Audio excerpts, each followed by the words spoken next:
Then next we have So now we have the peptide hormones. So next slide, please.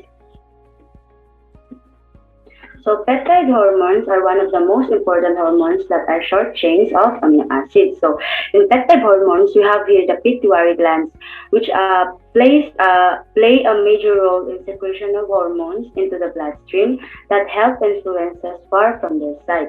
So ano ba itong mga ginagawa ng pituitary glands? So our first example of peptide hormones is, next slide please.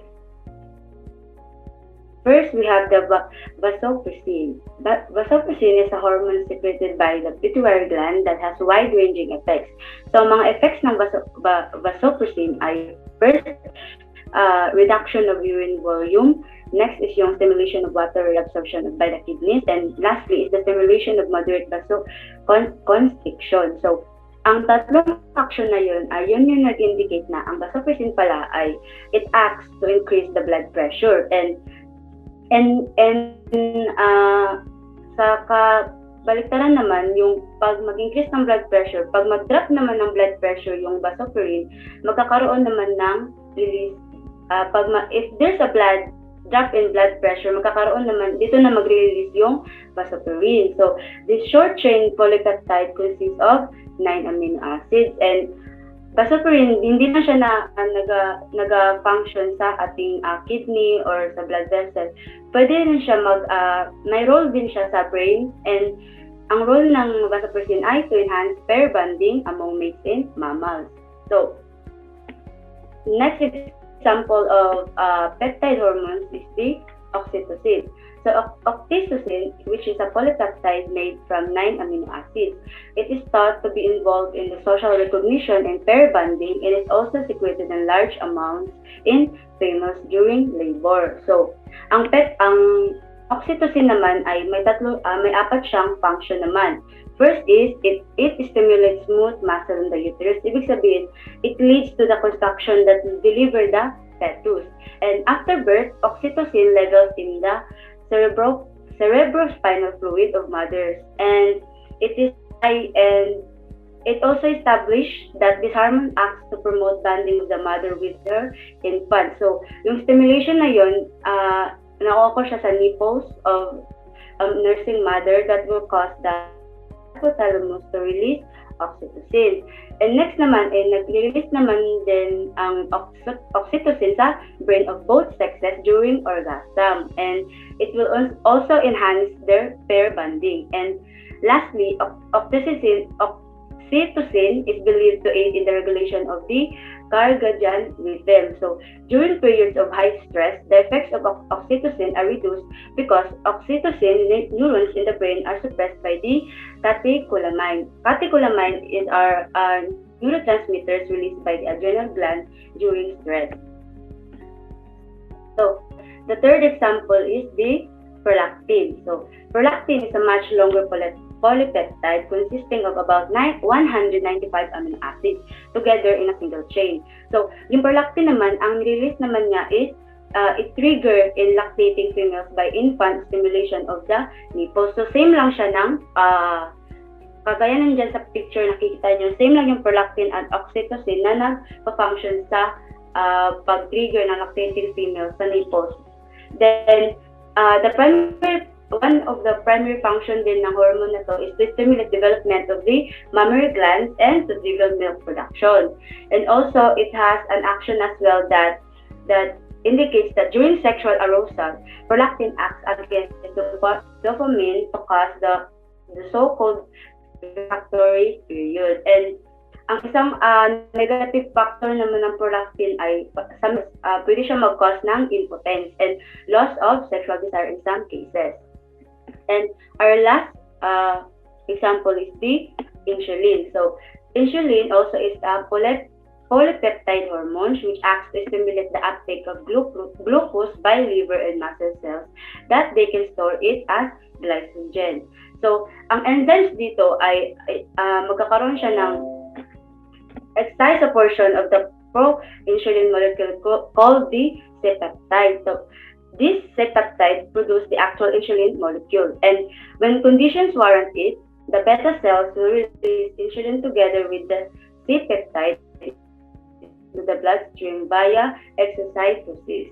And the main role of insulin in the body is to control the uptake of glucose by liver and muscle cells.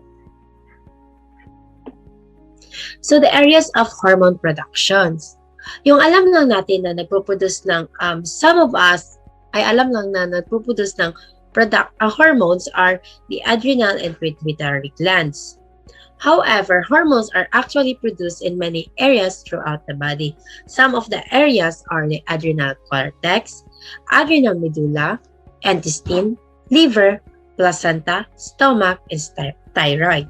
The first one is the adrenal cortex. Excuse me. So, adrenal cortex is involved in the production of two types of steroid hormones, the glucocorticoids and the mineralocorticoids. So, the glucocorticoids, it affect the metabolism and decrease inflammation. So, ito na hormones is siya yung hormones na yung drive ng metabolism ng ating body. At saka, nagre-reduce din ito ng mga inflammation inside. The second one is the mineralocorticoids. It affects the salt in our body. It acts to maintain salt and water balances. So, itong hormones na to is very important para mabalance yung salt and water inside our body. Second one is the adrenal medulla. Adrenal medulla is responsible for the production of two important hormones, which are amino acid derivatives, the epinephrine and the norepinephrine. So, the epinephrine causes the contraction of the smooth muscles, increases heart rate and blood pressure, and stimulates glycogenolysis in the liver and muscle cells. The adrenal medulla also synthesizes norepinephrine, which stimulates arterial contraction and decreases peripheral circulation, among other effects. So, ang ito ng mga hormones are very important in our body. So, the third one is the intestine. So, intestine is responsible for the production of cholecystokinin or CCK, which is a polypeptide hormone that causes the pancreas to release digestive enzymes. Hormones are also produced in the intestines, as I've said earlier.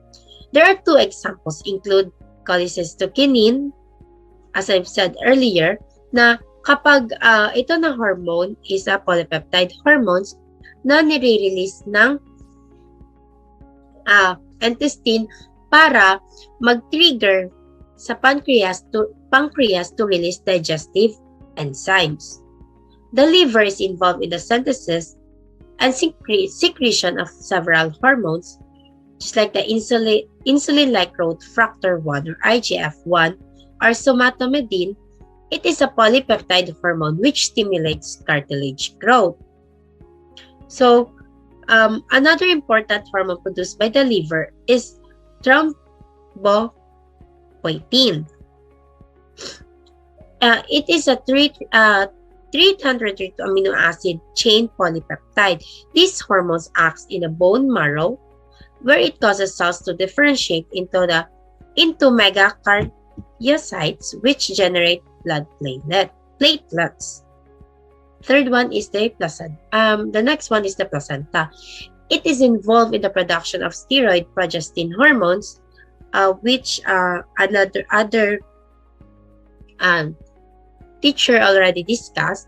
They play a role in regulation of the menstrual cycle and pregnancy.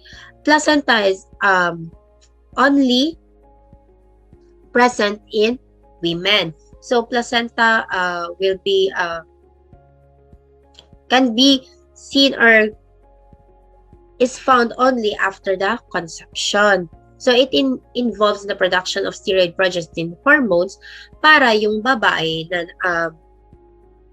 na nagko-conceive ng baby is ma-regulate yung blood. So the stomach produces several hormones which are peptides. The example is gastrin. So yung gastrin is ito yung hormones na nagtitrigger ng cells para mag-secrete ng gastric juices para ma-digest or ma-broken down yung mga kinakain natin. So it is very important in our body, especially in our digestive system. So, thyroid. The thyroid gland produces several vital hormones. The polypeptide calcitonin, which consists of a chain of 32 amino acids, acts to lower the amount of calcium in the bloodstream. It does this by inhibiting calcium uptake by the intestine. The thyroid also produces two important hormones, which are amino acid derivatives, which is the triiodithyronine or T3 and thyroxine T4. These hormones act to control the rate of metabolic processes, with T3 acting as a metabolic stimulator. So yung T3 and T4 is connected, or yung function nila is needed yung isa't isa para mag-function talaga yung metabolic processes. Kasi nga yung T4 is siya yung nag-control ng rate ng metabolic processes, tapos yung T3 yung metabolic stimulator. So yung thyroid gland is nag-produce nga siya ng several vital hormones na needed ng ating body sa metabolic processes, and also the amount of calcium in the bloodstream. So, gets? So, okay, let's proceed to neurotransmitters.